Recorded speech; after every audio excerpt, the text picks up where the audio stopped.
In this episode, I catch up with Soha Elghany. Soha is a data visualization artist, a lead for Viz for Social Good, well known for creating socially impactful vizzes, and this was her 10th Viz of the Day on Tableau Public. In this viz, we are going to explore looking about all those different rules about women's clothing. It's going to be a really interesting episode, so check this out. I was wondering, well, how did this viz come about? Do you start these things like knowing what data you've got, or did you like think of like that question came to your mind of like why does this happen, and then spark from there? So I definitely didn't have like data or knew how I was going to visualize it at all. It was just more like there was a lot of stuff coming up in the news about, countries with clothing restrictions, right? Like you have France with the headscarf ban, and then you had Iran with the huge like protest movement happening and women fighting for that right to choose whether to wear a headscarf or not. So it just really like got me wondering, okay, like how many other countries have laws about, women's clothing, what you can and can't wear. And then it got me even more curious because I was like, what does that look like from a historical sense as well? Like, how have these laws changed? So that's like how it started off. It was just like a question that I had, and it kept bugging me because I was like, I'm seeing all these like articles constantly pop up, but I feel like we either talk about this from a very like reductionist point of view or a very Western point of view about certain countries, and certain countries get highlighted more than other countries. So I started then like researching and looking for a data set, and there isn't a data set at all. So yeah, I was like forced to create my own. And that's why I even put like a disclaimer in a viz as well, where I say like I've done the research into this just in case like I've missed out a law or I've missed out a country, because it's just all been like me just Googling. And it took so long to like put the data set together, and it took so long to just do so much research, because like creating the data set, that wasn't the hard part at all. It's like, what columns you want to add. It's like, okay, I want date, I want country, I want, is this law like still current and being upheld and valid, or is this law not? So that was like the easy part, like figuring out what your data structure is going to look like and what columns you want. It was more about like researching it. I find this data about these sort of social injustice, like I find it quite hard, I suppose, to make that Yeah. quite clear that there's a problem here. What's your sort of process for sort of going through, under like showing that problem to the world? For me, it's more about like figuring out what questions do I want the answers for. Or in another point of view, it could also be like, what questions do I want like the end user to ask, and what kind of information should they know and stuff like that. And I think this is also something to be very, very wary of when you're working with data around social injustice, or just data in general. I feel like it only shows you like one side of the picture. It doesn't answer all the questions. It doesn't give you like that complete answer that I feel like a lot of people are looking for. It's like there's so much that data actually doesn't show and doesn't have the answers for. And then it's our job to make sure that we fully showcase that, because I was like, you don't want to reinforce like harmful stereotypes or prejudice and bias. So you also as a person need to be very careful. I find that like if I'm going to do a viz about a social injustice topic, I'm going to do my research beforehand, like before even looking at the data, because I'm like, you need to understand the background context behind the data that you're looking at.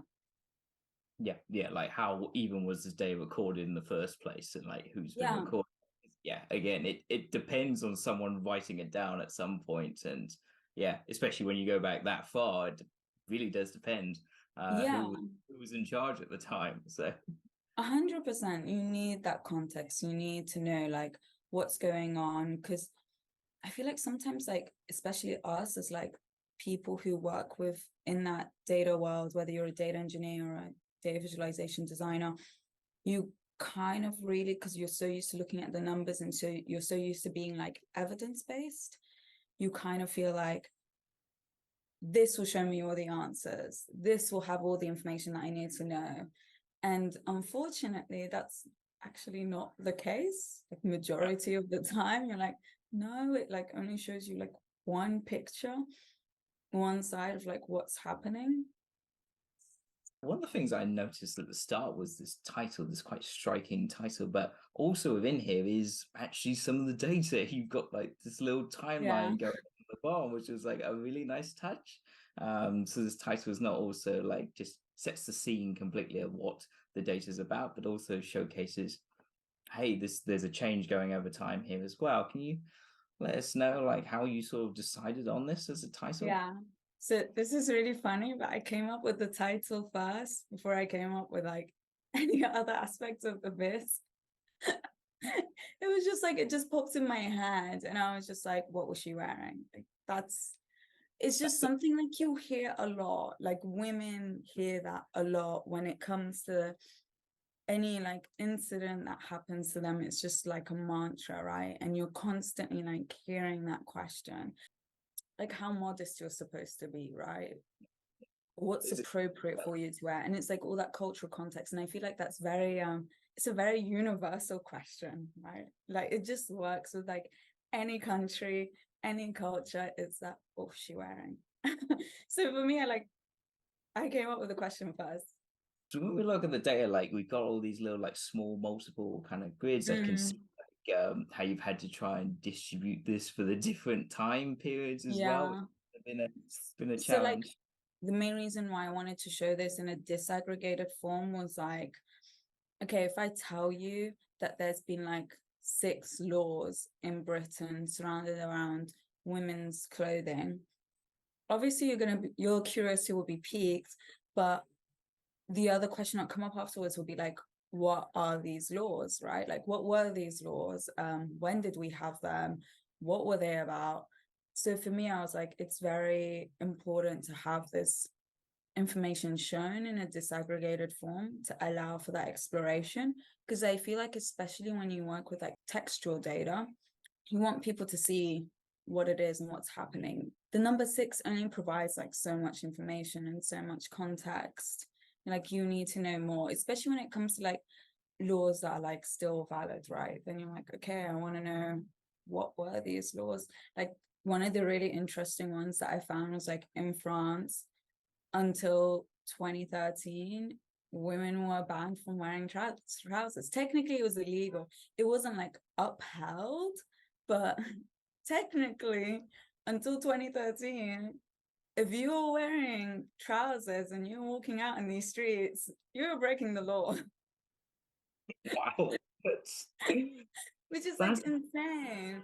But then it's like really interesting because then you realize, okay, like there's also like there's this new problem where there's all these laws that have been implemented decades ago or a century ago, but then yes, you won't be like arrested for it, but because it's still a law, that still puts you at risk, that still puts you in a vulnerable position, and these laws like need to be overturned. So it's like, it was really interesting because you're like, it's not something that you would think about, especially when you read the number like 2013, you're like, wait, what? Yeah, there's tooltip as well. Like women ask police for special permission to dress as men. Like that's wild. Yeah. That is And wild. And yeah, it was definitely like the final projects that I've done. I think it's just like very interesting because you're always like, wait, what? That's the law? This was a thing? And you think about like today and today's context and how you go out and dress. And I'm like, wow, like this is such like an earned privilege. And I think like that's also something we need to remember. It's like the women before us came and fought for the freedoms that we have. Like today, when it concerns like how we dress and what we're allowed to do and not allowed to do. It was like this wasn't something that was like freely given to us at all. we spoke about the days, it wasn't that easy to come by. It was like a sort of passion project for a few months. Yeah. But was any data that you wanted to show that you couldn't quite find?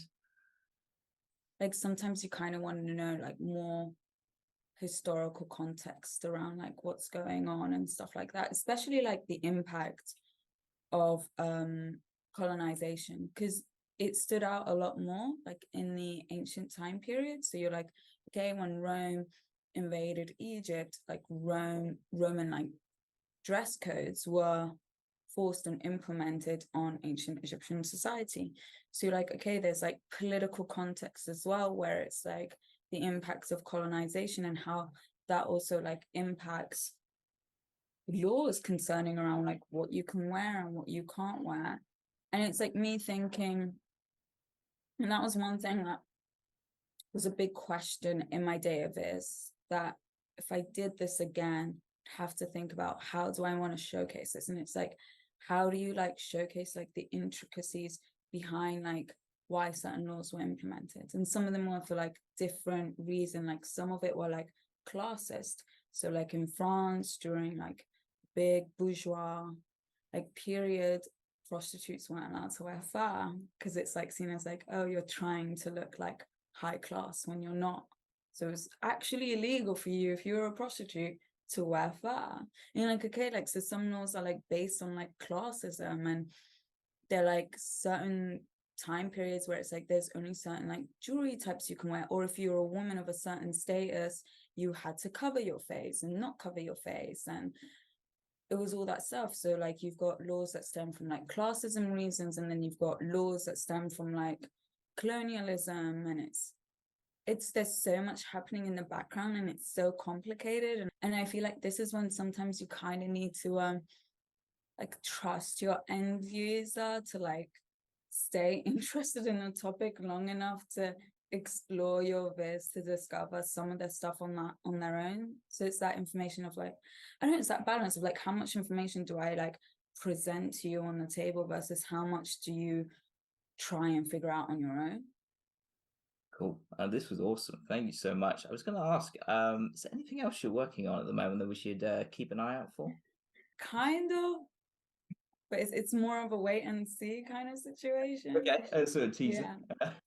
I think it's just because of like how my process works. I don't really like have a planned situation. I think it's just more like I'll see something that interests me and then like inspiration strikes. And then it bothers me because in my head I'm like, I need to do a viz about this. I need to do a viz about this. It becomes an obsession. And then when that happens, that's when like everything falls together. But sometimes it's more like periods where you're like waiting around for inspiration to strike, or you're like working on other projects. I am working on something right now, but it's not like I don't have like a big viz in the works yet. I think you just have to like stalk me on Twitter and see if anything comes up. I really enjoyed catching up with Soha there, but gave me a few takeaways that, hey, a visualization project can start with just a question. Think about what questions you want to have answered, because I'm sure you've got an interest in it, but other people will too. Secondly, just show enough to make your audience be able to form their own opinion about the topic. In this case, we looked at just showing off all those different rules over the years and leave it up to the audience to go and explore the viz and work out for themselves whether this is a good or bad fit. And lastly, knowing when to stop, so we can keep going and going with our visualizations and our thought process. But is my audience actually going to understand this, all this work I've come back to?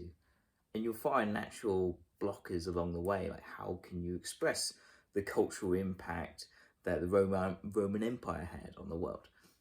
It's very hard. So at that point, it's always good to reflect back on what do my audience want to see? Is this answering that question I put out to them initially?